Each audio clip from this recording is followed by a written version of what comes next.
नमस्कार, दूरदर्शन खबरां 'ਚ ਆਪ ਸਭ ਦਾ ਸਵਾਗਤ। ਮੈਂ ਜਤਿੰਦਰ ਸਿੰਘ। ਪੇਸ਼ ਨੇ ਹੁਣ ਤੱਕ ਦੀਆਂ ਖਬਰਾਂ। ਪ੍ਰਧਾਨ ਮੰਤਰੀ ਨਰਿੰਦਰ ਮੋਦੀ ਨੇ ਅੱਜ ਉਹਨਾਂ ਸਾਰੀਆਂ ਸ਼ਖਸੀਅਤਾਂ ਨੂੰ ਚੇਤੇ ਕੀਤਾ ਜਿਨ੍ਹਾਂ ਐਮਰਜੈਂਸੀ ਵਿਰੁੱਧ ਆਪਣੀ ਆਵਾਜ਼ ਬੁਲੰਦ ਕੀਤੀ ਅਤੇ ਭਾਰਤੀ ਲੋਕਤੰਤਰ ਦੀ ਰੱਖਿਆ ਕੀਤੀ। ਐਮਰਜੈਂਸੀ ਦੀ ਵਰ੍ਹੇਗੰਢ ਤੇ ਟਵੀਟ ਦੀ ਇੱਕ ਕੜੀ ਵਿੱਚ ਨਰਿੰਦਰ ਮੋਦੀ ਨੇ ਕਿਹਾ ਕਿ ਐਮਰਜੈਂਸੀ ਦੇ ਉਹਨਾਂ ਬੁਰੇ ਦਿਨਾਂ ਨੂੰ ਕਦੇ ਨਹੀਂ ਭੁਲਾਇਆ ਜਾ ਸਕਦਾ। 1975 ਤੋਂ 1977 ਦਾ ਸਮਾਂ ਸੰਸਥਾਨਾਂ ਦੇ ਯੋਜਨਾਬੱਧ ਢੰਗ ਨਾਲ ਵਿਨਾਸ਼ ਦਾ ਗਵਾਹ ਰਿਹਾ ਹੈ। ਆਪਣੇ ਟਵੀਟ ਵਿੱਚ ਉਹਨਾਂ ਦੇਸ਼ ਵਾਸੀਆਂ ਨੂੰ ਭਾਰਤ ਦੀ ਜਮਹੂਰੀ ਭਾਵਨਾ ਨੂੰ ਮਜ਼ਬੂਤ ਕਰਨ ਲਈ ਹਰ ਸੰਭਵ ਕੋਸ਼ਿਸ਼ ਕਰਨ ਦਾ ਸੱਦਾ ਦਿੰਦਿਆਂ ਸੰਵਿਧਾਨ ਦੀਆਂ ਕੀਮਤਾਂ ਤੇ ਖਰਾ ਉਤਰਨ ਦਾ ਸੰਕਲਪ ਲੈਣ ਲਈ ਕਿਹਾ। ਨਰਿੰਦਰ ਮੋਦੀ ਨੇ ਲਿਖਿਆ ਕਿ ਕਾਂਗਰਸ ਨੇ ਸਾਡੇ ਜਮਹੂਰੀ ਲੋਕਾਚਾਰ ਨੂੰ ਦਬਾਇਆ। ਉਹਨਾਂ ਕਿਹਾ ਕਿ ਅਸੀਂ ਉਹਨਾਂ ਸਾਰੀਆਂ ਸ਼ਖਸੀਅਤਾਂ ਨੂੰ ਚੇਤੇ ਕਰਦੇ ਹਾਂ ਜਿਨ੍ਹਾਂ ਐਮਰਜੈਂਸੀ ਦਾ ਵਿਰੋਧ ਕਰਦਿਆਂ ਭਾਰਤੀ ਲੋਕਤੰਤਰ ਦੀ ਰੱਖਿਆ ਕੀਤੀ। ਰੱਖਿਆ ਮੰਤਰੀ ਰਾਜਨਾਥ ਸਿੰਘ ਨੇ ਪਿਛਲੇ ਸਾਲ ਚੀਨੀ ਸੈਨਿਕਾਂ ਨਾਲ ਸੰਘਰਸ਼ ਦੌਰਾਨ ਭਾਰਤੀ ਨੇਵੀ ਦੀ ਸਰਗਰਮ ਤਾਇਨਾਤੀ ਦੀ ਸ਼ਲਾਘਾ ਕੀਤੀ ਹੈ। ਰਾਜਨਾਥ ਸਿੰਘ ਨੇ ਅੱਜ ਕੋਚੀ ਵਿੱਚ ਸਵਦੇਸ਼ੀ ਏਅਰਕ੍ਰਾਫਟ ਕੈਰੀਅਰ INS ਵਿਕਰਾਂਤ ਨੂੰ ਬਣਾਉਣ ਦੇ ਕੰਮ ਦੀ ਪ੍ਰਗਤੀ ਦੀ ਸਮੀਖਿਆ ਦੌਰਾਨ ਬੋਲ ਰਹੇ ਸਨ। ਰਾਜਨਾਥ ਸਿੰਘ ਨੇ ਕਿਹਾ ਕਿ ਉਸ ਸਮੇਂ ਭਾਰਤੀ ਨੇਵੀ ਦੀ ਅਗਲੇਰੀ ਪੋਜੀਸ਼ਨ ਤੇ ਤਾਇਨਾਤੀ ਇਸ ਗੱਲ ਦਾ ਸੰਕੇਤ ਹੈ ਕਿ ਭਾਰਤ ਚੀਨ ਦੀ ਦੁਸ਼ਮਣੀ ਨਾਲ ਨਜਿੱਠਣ ਲਈ ਪੂਰੀ ਤਰ੍ਹਾਂ ਤਿਆਰ ਸੀ। ਰੱਖਿਆ ਮੰਤਰੀ ਨੇ ਕਰਵਰ ਵਿੱਚ IAC ਪ੍ਰੋਜੈਕਟ ਅਤੇ ਪ੍ਰੋਜੈਕਟ ਸੀਬਰਡ ਨੂੰ ਆਤਮ ਨਿਰਭਰ ਭਾਰਤ ਦੀ ਉੱਭਰਦੀ ਮਿਸਾਲ ਦੱਸਿਆ। ਉਨ੍ਹਾਂ ਕਿਹਾ ਕਿ ਮੋਦੀ ਸਰਕਾਰ ਇੱਕ ਮਜ਼ਬੂਤ ਜਲ ਸੈਨਾ ਬਣਾਉਣ ਲਈ ਵਚਨਬੱਧ ਹੈ। ਉਨ੍ਹਾਂ ਕਿਹਾ ਕਿ ਪ੍ਰੋਜੈਕਟ 75 ਭਾਰਤ ਤਹਿਤ 6 ਪਣਡੁੱਬੀਆਂ ਹਾਸਲ ਕਰਨ ਦਾ ਭਾਰਤ ਦਾ ਹਾਲ ਹੀ ਦਾ ਫੈਸਲਾ ਅਤੇ ਸੀਬਰਡ ਤੇ IAC ਵਿਕਰਾਂਤ ਵਰਗੇ ਉਪਰਾਲੇ ਭਾਰਤੀ ਜਲ ਸੈਨਾ ਦੀ ਪਹੁੰਚ ਵਿੱਚ ਇਜ਼ਾਫਾ ਕਰਨਗੇ।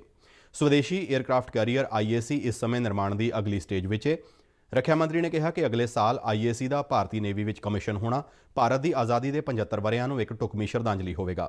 ਰੱਖਿਆ ਮੰਤਰੀ ਨੇ ਕਿਹਾ ਕਿ IAC ਦੀ ਲੜਾਈ ਦੀ ਪਹੁੰਚ ਭਾਰਤ ਦੀ ਰੱਖਿਆ ਸਮਰੱਥਾ ਵਿੱਚ ਵੱਡੇ ਪੱਧਰ ਤੇ ਇਜ਼ਾਫਾ ਕਰੇਗੀ ਅਤੇ ਇਸ ਨਾਲ ਸਮੁੰਦਰੀ ਖੇਤਰ ਵਿੱਚ ਭਾਰਤੀ ਹਿੱਤਾਂ ਦੀ ਰੱਖਿਆ ਹੋ ਸਕੇਗੀ। ਰਾਜਨਾਥ ਸਿੰਘ ਨੇ ਇਸ ਕੋਰੋਨਾ ਕਾਲ ਦੌਰਾਨ ਸਵਦੇਸ਼ੀ ਏਅਰਕ੍ਰਾਫਟ ਕੈਰੀਅਰ ਦੇ ਉਸਾਰੀ ਕੰਮ ਵਿੱਚ ਲੱਗੇ ਨੇਵੀ ਦੇ ਅਧਿਕਾਰੀਆਂ ਦੇ ਕੰਮ ਦੀ ਭਰਪੂਰ ਸ਼ਲਾਘਾ ਕੀਤੀ। ਉਨ੍ਹਾਂ ਕਿਹਾ ਕਿ ਭਾਰਤ ਨੇ 42 ਜੰਗੀ ਬੇੜੇ ਦੇਸ਼ ਵਿੱਚ ਹੀ ਤਿਆਰ ਕੀਤੇ ਨੇ ਜੋ ਸਾਡੇ ਦੇਸ਼ ਵੱਲੋਂ ਸਾਇੰਸ ਤੇ ਤਕਨਾਲੋਜੀ ਦੇ ਖੇਤਰ ਵਿੱਚ ਅੱਗੇ ਵਧਣ ਦਾ ਸਬੂਤ ਹੈ। ਭਾਰਤ ਵਿੱਚ ਬੀਤੇ 24 ਘੰਟਿਆਂ ਦੌਰਾਨ 51,667 ਨਵੇਂ ਕੋਰੋਨਾ ਮਾਮਲੇ ਦਰਜ ਹੋਏ। ਇਸੇ ਸਮੇਂ ਦੌਰਾਨ 64,527 ਤੋਂ ਵੱਧ ਕੋਰੋਨਾ ਮਰੀਜ਼ ਸਿਹਤਯਾਬ ਹੋਏ, ਜਿਸ ਮਗਰੋਂ ਕੋਰੋਨਾ ਤੋਂ ਠੀਕ ਹੋਣ ਵਾਲੇ ਲੋਕਾਂ ਦੀ ਸੰਖਿਆ 2,91,28,000 ਤੋਂ ਪਾਰ ਹੋ ਗਈ ਹੈ। ਕੇਂਦਰੀ ਸਿਹਤ ਮੰਤਰਾਲਾ ਅਨੁਸਾਰ ਲਗਾਤਾਰ 43ਵੇਂ ਦਿਨ ਕੋਰੋਨਾ ਤੋਂ ਠੀਕ ਹੋਣ ਵਾਲਿਆਂ ਦੀ ਸੰਖਿਆ ਨਵੇਂ ਕੋਰੋਨਾ ਮਾਮਲਿਆਂ ਤੋਂ ਵੱਧ ਦਰਜ ਕੀਤੀ ਗਈ। ਕੋਰੋਨਾ ਤੋਂ ਠੀਕ ਹੋਣ ਦੀ ਦਰ ਵਿੱਚ ਹੋਰ ਸੁਧਾਰ ਦਰਜ ਕੀਤਾ ਗਿਆ ਹੈ ਜੋ ਇਸ ਸਮੇਂ 96.7% ਤੇ ਪਹੁੰਚ ਗਈ ਹੈ। ਮੰਤਰਾਲਾ ਅਨੁਸਾਰ ਦੇਸ਼ ਵਿੱਚ ਐਕਟਿਵ ਕੋਰੋਨਾ ਮਾਮਲਿਆਂ ਵਿੱਚ ਹੋਰ ਕਮੀ ਦਰਜ ਹੋਈ ਹੈ। ਇਸ ਸਮੇਂ ਭਾਰਤ ਵਿੱਚ 6,12,000 ਤੋਂ ਵੱਧ ਕੋਰੋਨਾ ਦੇ ਐਕਟਿਵ ਮਾਮਲੇ ਨੇ। ਇਸੇ ਦੌਰਾਨ ਦੇਸ਼ ਵਿੱਚ ਕੋਵਿਡ ਟੀਕਾਕਰਨ ਤੇਜ਼ੀ ਨਾਲ ਜਾਰੀ ਹੈ। ਭਾਰਤ ਨੇ 31 ਕਰੋੜ ਤੋਂ ਵੱਧ ਟੀਕੇ ਲਗਾ ਕੇ ਇੱਕ ਨਵਾਂ ਮੀਲ ਪੱਥਰ ਸਥਾਪਿਤ ਕੀਤਾ ਹੈ। ਜੰਮੂ ਕਸ਼ਮੀਰ ਦੇ ਕੁਪਵਾੜਾ ਜ਼ਿਲ੍ਹੇ ਦੇ ਤੰਗਧਾਰ ਸੈਕਟਰ ਵਿੱਚ ਸੁਰੱਖਿਆ ਬਲਾਂ ਨੇ ਪਾਕਿਸਤਾਨ ਦੇ ਕਬਜ਼ੇ ਵਾਲੇ ਕਸ਼ਮੀਰ ਵਾਲੇ ਪਾਸਿਓਂ ਅੱਤਵਾਦੀਆਂ ਦੀ ਘੁਸਪੈਠ ਦੀ ਇੱਕ ਵੱਡੀ ਕੋਸ਼ਿਸ਼ ਨੂੰ ਨਾਕਾਮ ਕਰ ਦਿੱਤਾ ਹੈ। ਇੱਕ ਪੁਲਿਸ ਬੁਲਾਰੇ ਨੇ ਸ਼੍ਰੀਨਗਰ ਵਿੱਚ ਦੱਸਿਆ ਕਿ ਜੰਮੂ ਕਸ਼ਮੀਰ ਪੁਲਿਸ 7 ਰਾਸ਼ਟਰੀ ਰਾਈਫਲਸ ਅਤੇ BSF ਦੀ 87 ਬਟਾਲੀਅਨ ਦੇ ਜਵਾਨਾਂ ਵੱਲੋਂ ਸਾਂਝੇ ਆਪਰੇਸ਼ਨ ਗਰੁੱਪ ਨੇ ਪਾਕਿਸਤਾਨ ਵਾਲੇ ਪਾਸਿਓਂ ਅੱਤਵਾਦੀਆਂ ਨੂੰ LOC ਨੇੜੇ ਭਾਰਤ ਅੰਦਰ ਦਾਖਲ ਹੋਣ ਦੀ ਕੋਸ਼ਿਸ਼ ਕਰਦਿਆਂ ਵੇਖਿਆ।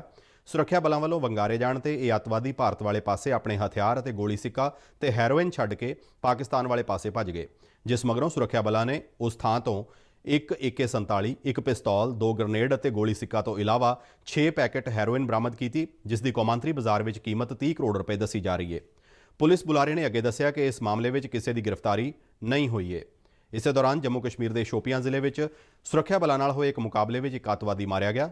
ਸਰਕਾਰੀ ਸੂਤਰਾਂ ਅਨੁਸਾਰ ਸੁਰੱਖਿਆ ਬਲਾਂ ਨੂੰ ਹਾਜੀਪੁਰਾ ਵਿੱਚ ਅੱਤਵਾਦੀਆਂ ਦੀ ਮੌਜੂਦਗੀ ਬਾਰੇ ਸੂਹ ਮਿਲੀ, ਜਿਸ ਮਗਰੋਂ ਸਾਂਝੇ ਤੌਰ ਤੇ ਘੇਰਾਬੰਦੀ ਕਰਕੇ ਤਲਾਸ਼ੀ ਅਭਿਆਨ ਵਿੱਢਿਆ ਗਿਆ।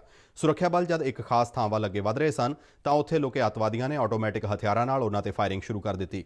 ਸੁਰੱਖਿਆ ਬਲਾਂ ਵੱਲੋਂ ਜਵਾਬੀ ਫਾਇਰਿੰਗ ਵਿੱਚ ਇੱਕ ਅੱਤਵਾਦੀ ਮਾਰਿਆ ਗਿਆ।